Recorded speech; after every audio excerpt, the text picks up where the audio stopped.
So today I want to tell you a story because I have been sorely tempted to post a video that my eldest son sent me yesterday, but it's not fair to put my kids online.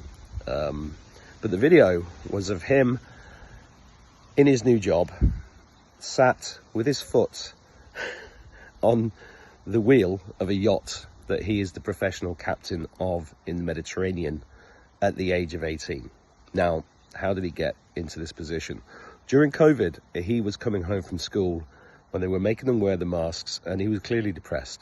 And at the age of 17, and I said, you don't need to do this. You don't need to go to school anymore. That piece of paper is worthless.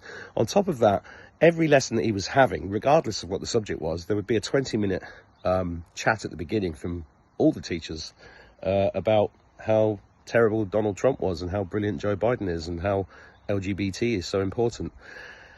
And all of the pupils were getting fed up with this. And because of my background, I just said, look, this is no good for you. This is simply no good for you. And my ex-wife supported me in his decision to leave the school. And I said to him, if money was no object, time was no object, forget about any nonsense in your head about why you can't do things. What would your dream job be? And he said, well, I want to be a sailor. Now, I'd taken him around the Inner Hebrides on a sailing trip when he was about 13, 14. And I'd given him lots of different experiences, but he just fell in love with being on the sea. And within a year of him making the decision to leave school, he became the youngest guy to compete in the Round Island yacht race.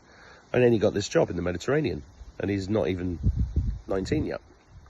And the reason I'm telling you this is just because it's up to us as parents to empower the kids. I mean, I've got 4 other kids, and they won't leave school because they want to be with their friends, even though in Ireland the schools are pushing this ridiculous pornographic grooming material, which every parent needs to be aware of.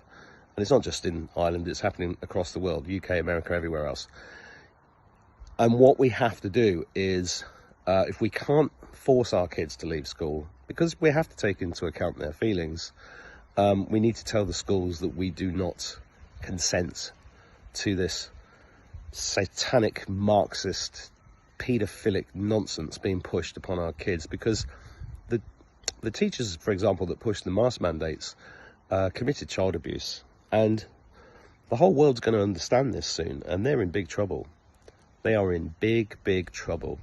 And I brought it up with them in a meeting not long ago, and they literally turned around and said, above my pay grade? No, it's not above your pay grade. It's a test from God. And those of you that pushed all of that failed the test.